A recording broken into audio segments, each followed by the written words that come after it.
অসমৰ চাকৰি খবৰ প্ৰথমে পাবলৈ সাবস্ক্ৰাইব কৰক আমাৰ চেনেল assamguru.com আৰু প্ৰেছ কৰক বেল আইকন। নমস্কাৰ, আসাম গুৰুলৈ স্বাগতম জনাইছোঁ। অতি ভাল খবৰ, ৰাষ্ট্ৰীয় স্বাস্থ্য মিছনত 871টাকৈ নতুনকৈ পদ মুকলি হৈছে। তো ইয়াতে অসমৰ সকলো জিলাৰ পৰা এপ্লাই কৰিব পাৰে। দৰমহা কেনেকৈ কৰিব, আবেদন সবিশেষ তথ্য জানি লওক। অসমৰ সকলো ল'ৰা ছোৱালীয়ে এপ্লাই কৰিব পাৰে আৰু কোনো ধৰণৰ আবেদন মাচুল আপোনালোকে দিব নালাগে। কেনেকৈ ক'ত এপ্লাই কৰিব সবিশেষ ভিডিঅ'টোত গম পাব। চাওক, এইটো হৈছে নেশ্যনেল হেল্থ মিছন অসমৰ ফালৰ পৰা। তো ইয়াতে ইয়াৰ লাষ্ট ডেটটো ৰাখিছে 20 আগষ্ট 2022। চাওক ইয়াতে কি পোষ্ট ওলাইছে। প্ৰথম পোষ্টটো আছে ডেণ্টেল চাৰ্জন, 33টাকৈ পোষ্ট ওলাইছে। তো ইয়াতে BDS অৰ্থাৎ bachelor of dental surgery degree থাকিব লাগিব আৰু ইয়াতে বয়সৰ সময়সীমা 45 বছৰলৈ পাৰিব আৰু ইয়াতে দৰমহাটো দিয়া হৈছে 30,500 টকা। ছেকেণ্ড পোষ্টটো আছে ANM, ইয়াতে 106টা পোষ্ট খালী হৈছে। ANM নাৰ্ছিং পাছ কৰা হ'ব লাগিব, বয়সৰ 45 বছৰলৈ থাকিব আৰু দৰমহাটো 16,500 টকা দিয়া হ'ব। 3 নম্বৰটো ষ্টাফ নাৰ্ছ, 67টা পদ। তো ইয়াতে BSc নাৰ্ছিং পাছ কৰা হ'ব লাগিব আৰু ইয়াতে বয়সৰ ছেম থাকিব। থাৰ্ড আছে পিচিয়াট্ৰিক নাৰ্ছ, 23টা খালী হৈছে। তো ইয়াতে BSc নাৰ্ছিং বিচাৰিছে, লগতে 2 বছৰৰ এক্সপিৰিয়েঞ্চ থাকিব লাগিব আৰু ইয়াতে বয়সটো ছেম থাকিব, দৰমহাটো 30,000 টকা দিয়া হ'ব। ইয়াৰ পিছত আছে কমিউনিটি নাৰ্ছ কেছ মেনেজাৰ, 22টা পোষ্ট খালী হৈছে। তো BSc নাৰ্ছিং পাছ কৰা হ'ব লাগিব, লগতে 3 বছৰৰ এক্সপিৰিয়েঞ্চ থাকিব লাগিব। তো ইয়াতে বয়সটো ছেম থাকিব। ইয়াৰ পিছত আছে লেবৰেটৰী টেকনিচিয়ান, 124টা লেবৰেটৰী টেকনিচিয়ান ডিপ্ল'মা ক'ৰ্চ কৰা হ'ব লাগিব আৰু ইয়াৰ পিছত আছে ফাৰ্মাচিষ্ট, 111 ডিগ্ৰী বা ডিপ্ল'মা থাকিব লাগিব ফাৰ্মাচিষ্ট। ইয়াৰ পিছত আছে ৰেডিঅ'গ্ৰাফাৰ, 9টা পোষ্ট, ডিপ্ল'মা থাকিব লাগিব ৰেডিঅ'গ্ৰাফিত। ইয়াৰ পিছত ৰিহেবিলাইজেশ্যন ৱৰ্কাৰ, 54টা পদ, ইয়াতে হাই ছেকেণ্ডেৰী পাছ, লগতে চাৰ্টিফিকেট ক'ৰ্চ কৰা হ'ব লাগিব মাল্টি ৰিহেবিলাইজেশ্যনৰ ওপৰত। আৰু ইয়াৰ পিছত আছে চাইক'লজিষ্ট, 10টা পোষ্ট খালী হৈছে। তো পষ্ট গ্ৰেজুৱেশ্যন ডিগ্ৰী থাকিব লাগিব ক্লিনিকেল চাইক'লজিত আৰু ইয়াতেও বয়সটো ছেম থাকিব ওপৰৰ নিচিনা।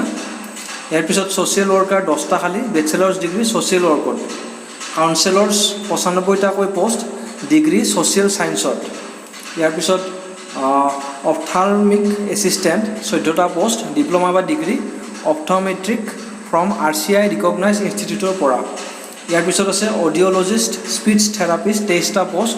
তো ইয়াতে বেচেলাৰ্ছ ডিগ্ৰী অডিঅ'লজিত বিচাৰিছে। ইয়াৰ পিছত অডিঅ'মেট্ৰিক এছিষ্টেণ্ট, 3টা post, diploma in hearing and লেংগুৱেজত।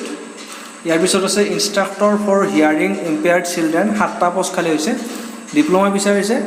তো ইয়াতে DTY, তো diploma in training young deaf hearing handicapped. তো ইয়াৰ ফালৰ পৰা ডিগ্ৰী বিচৰা হৈছে, ডিগ্ৰী নহয় এইটো ডিপ্ল'মা বিচাৰিছে। ইয়াৰ পিছত ক্লিনিকেল ইনষ্ট্ৰাক্টৰ, 30টা পোষ্ট খালী হৈছে, BSc নাৰ্ছিং বিচাৰিছে। ইয়াৰ পিছত আছে কনচালটেণ্ট মেটাৰ্নেল হেল্থ, 1টা পোষ্ট খালী হৈছে, MBBS ডিগ্ৰীধাৰী হ'ব লাগিব। ইয়াৰ পিছত আছে কনচালটেণ্ট পেডিয়াট্ৰিক্স, 1টা খালী হৈছে, MBBS থাকিব লাগিব। আৰু ইয়াৰ পিছত হস্পিটেল এডমিনিষ্ট্ৰেটৰ, 6টা, মাষ্টাৰ্ছ ডিগ্ৰী হস্পিটেল এডমিনিষ্ট্ৰেশ্যনৰ ওপৰত থাকিব লাগিব। ইয়াৰ পিছত এডিশ্যনেল কনচালটেণ্ট, 1টা খালী হৈছে, MBBS ডিগ্ৰী থাকিব লাগিব। ইয়াৰ পিছত কনচালটেণ্ট, 1টা পোষ্ট খালী হৈছে, পষ্ট গ্ৰেজুৱেশ্যন ডিগ্ৰী থাকিব লাগিব, ছ'চিয়েল ৱৰ্ক ছ'চিয়েল ছায়েন্স। ইয়াৰ পিছত আছে কনচালটেণ্ট নিউট্ৰিশ্যনত, 1টা খালী হৈছে, পষ্ট গ্ৰেজুৱেশ্যন ডিগ্ৰী বিচাৰিছে, লগতে 2 বছৰৰ এক্সপিৰিয়েঞ্চ থাকিব লাগিব। ইয়াৰ পিছত ডিষ্ট্ৰিক্ট প্ৰগ্ৰাম মেনেজাৰ, 3টা খালী হৈছে, MBA ডিগ্ৰীধাৰী হ'ব লাগিব। ইয়াৰ পিছৰ পোষ্টটো আছে এডিশ্যনেল কনচালটেণ্ট, 1টা খালী হৈছে, MBA হ'ব লাগিব। ইয়াৰ পিছত মেনেজমেণ্ট এক্সপাৰ্ট, 1টা, MBA থাকিব লাগিব। টেকনিকেল অফিচাৰ, 1টা, MCA থাকিব লাগিব। ইয়াৰ পিছত আছে HR এক্সিকিউটিভ, 1টা, MBA থাকিব লাগিব। ইয়াৰ পিছত আছে ডিষ্ট্ৰিক্ট মিডিয়া এক্সপাৰ্ট, 1টা খালী হৈছে, MA বা MSc পাছ কৰা হ'ব লাগিব মাছ কমিউনিকেশ্যনৰ ওপৰত, 2 বছৰৰ এক্সপিৰিয়েঞ্চ থাকিব লাগিব। ইয়াৰ পিছত ষ্টেটিষ্টিকেল ইনভেষ্টিগেটৰ, 1টা খালী হৈছে, MCA থাকিব লাগিব। এডিশ্যনেল কনচালটেণ্ট, 1টা খালী হৈছে, BE bachelor of engineering computer ছায়েন্সত থাকিব লাগিব। একাউণ্টছ মেনেজাৰ, 1টা, MCOM থাকিব লাগিব আৰু 3 বছৰৰ এক্সপিৰিয়েঞ্চ থাকিব লাগিব, টেলি জানিব লাগিব। ইয়াৰ পিছত একাউণ্টছ অফিচাৰ এটা খালী হৈছে M.Com পাছ কৰা হ'ব লাগিব, লগতে 5 বছৰৰ এক্সপিৰিয়েঞ্চ থাকিব লাগিব। তো টেলিটো আপোনালোকে জানিব লাগিব, তো সেইটো চাই ল'ব। ইয়াৰ পিছত আছে অডিট অফিচাৰ এটা পোষ্ট খালী হৈছে। তো ইয়াতে এইটো এক্সপিৰিয়েঞ্চ 10 বছৰৰ এক্সপিৰিয়েঞ্চ থকা হ'লেহে পাৰিব অডিটৰ ওপৰত। ইয়াৰ পিছত আছে এছিষ্টেণ্ট কেচিয়াৰ এটা খালী হৈছে, B.Com লগতে টেলি জানা হ'লে পাৰিব। আৰু ইয়াতে 2 বছৰৰ টেলি এক্সপিৰিয়েঞ্চ থাকিব লাগিব। ইয়াৰ পিছত আছে ষ্টেন'গ্ৰাফাৰ দুটা পোষ্ট খালী হৈছে, গ্ৰেজুৱেশ্যন যিকোনো বিভাগৰ পৰা থাকিব লাগিব, লগতে আপোনালোকে typing short hand typing speed থাকিব লাগিব। আৰু টাইপিং স্পীড আপোনালোকৰ 40টা ৱৰ্ড পাৰ মিনিটত পাৰিব লাগিব, 3 বছৰৰ এক্সপিৰিয়েঞ্চ থাকিব লাগিব। ইয়াৰ পিছত আছে ষ্টেট মাইক্ৰ'বায়'লজিষ্ট এটা খালী হৈছে, MBBS ডিগ্ৰী হ'ব লাগিব। কনচালটেণ্ট প্ৰ'চ এণ্ড ছাপ্লাই চেইন এটা খালী হৈছে, পোষ্ট গ্ৰেজুৱেশ্যন মেটেৰিয়েল বা প্ৰকিউৰমেণ্ট মেনেজমেণ্টত থাকিব লাগিব। ইয়াৰ পিছত বাজেট এণ্ড ফাইনেন্স অফিচাৰ এটা খালী হৈছে, M.Com ডিগ্ৰীধাৰীৰ লগতে টেলি জানিব লাগিব। ইয়াৰ পিছত ডিষ্ট্ৰিক্ট ARSH তো এইটোত 8টা পোষ্ট খালী হৈছে, ইয়াতেও MBA পাছ কৰা হ'ব লাগিব, 3 বছৰৰ এক্সপিৰিয়েঞ্চ বিচাৰিছে। ইয়াৰ পিছত DEIC মেনেজাৰ 18টাকৈ পোষ্ট খালী হৈছে, MBA পাছ কৰা হ'ব লাগিব, লগতে 3 বছৰৰ এক্সপিৰিয়েঞ্চ থাকিব লাগিব। আৰু ইয়াৰ পিছত ডিষ্ট্ৰিক্ট ফেমিলি প্লানিং কোঅৰ্ডিনেটৰ 10টা পোষ্ট খালী হৈছে, মাষ্টাৰ্ছ ইন ছ'চিয়েল ৱৰ্ক থাকিব লাগিব, লগতে 2 বছৰৰ এক্সপিৰিয়েঞ্চ বিচাৰিছে। ইয়াৰ পিছত এছিষ্টেণ্ট ডিষ্ট্ৰিক্ট ডাটা মেনেজাৰ এটা খালী হৈছে, BCA বা BSc থাকিব লাগিব। ইয়াৰ পিছত ডিষ্ট্ৰিক্ট কনচালটেণ্ট 8টা খালী হৈছে, MBBS ডিগ্ৰী হ'লে পাৰিব। ইয়াৰ পিছত এপিডেমিঅলজিষ্ট এটা খালী হৈছে, তো ইয়াতে MBBS ডিগ্ৰীধাৰী হ'লে পাৰিব। ইয়াৰ পিছত ডিষ্ট্ৰিক্ট প্ৰগ্ৰাম কোঅৰ্ডিনেটৰ 19টা পোষ্ট আছে, MBA থাকিব লাগিব।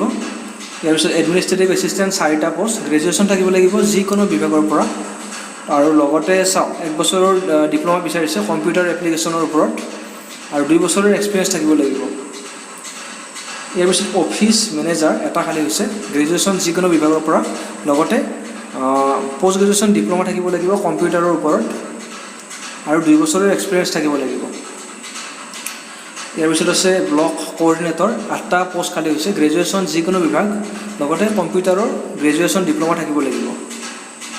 ইয়াৰ পিছত আছে এছিষ্টেণ্ট একাউণ্টছ মেনেজাৰ 8টা খালী হৈছে, M.Com লগতে টেলি বিচাৰিছে। ইয়াৰ পিছত PHC একাউণ্টেণ্ট, তো ইয়াতে 14টা খালী হৈছে, B.Com লগতে টেলি পাছ কৰা হ'লে পাৰিব। আৰু এই যিকেইটা পোষ্ট খালী হৈছে এই গোটেইসমূহ পোষ্ট সম্পূৰ্ণ চৰকাৰী নহয়, এইসমূহ পাৰ্মানেণ্ট নহয়, তো এইকেইটা কণ্ট্ৰেকচুৱেল বেচিছত লোৱা হ'ব। তো পিছলৈকে পাৰ্মানেণ্ট হোৱাৰ চান্স আছে। আৰু এপ্লাই কৰিবলৈ আপোনালোকে অনলাইন যোগে এপ্লাই কৰিব লাগিব। তো ইয়াতে লিংকটো দিয়া হৈছে, চাওক ৱেবছাইটটো দিয়া হৈছে nhsm.assam.gov.in, আৰু ইয়াৰ কাৰণে ইণ্টাৰভিউ পতা হ'ব। ইণ্টাৰভিউৰ কাৰণে আপোনালোকে যেতিয়া এপ্লাই কৰিব, এপ্লাই কৰাৰ পিছত আপোনালোকে এই ৱেবছাইটটো চেক কৰি থাকিব। এই ৱেবছাইটত মানে প্ৰকাশ পাব কেতিয়া ইণ্টাৰভিউ পাতিব, চিলেকশ্যন টেষ্ট পাতিব, সেই বিষয়ে গোটেইখিনি কথা গম পাই থাকিব। এপ্লাই কৰিবলৈ আপোনালোকে ইয়াতে অনলাইন যোগে এপ্লাই কৰিবলৈ ডাইৰেক্টলি আপোনালোকে ইয়াতে অনলাইন এপ্লিকেশ্যনত ক্লিক কৰি এপ্লাই কৰিব পাৰিব। এপ্লাই 30 জুলাইৰ পৰা আৰম্ভ হৈছে, আৰু লাষ্ট ডেট হৈছে 20 আগষ্ট 2022। তো এপ্লাই কৰিবলৈ মই ডেছক্ৰিপশ্যনত লিংকসমূহ দি দিম। তো এইটোৱে আছিলে জনাবলগীয়া কথা। ধন্যবাদ ফ্ৰেণ্ডছ, আমাৰ চেনেলটো লাইক আৰু ছাবস্ক্ৰাইব কৰিব। ধন্যবাদ।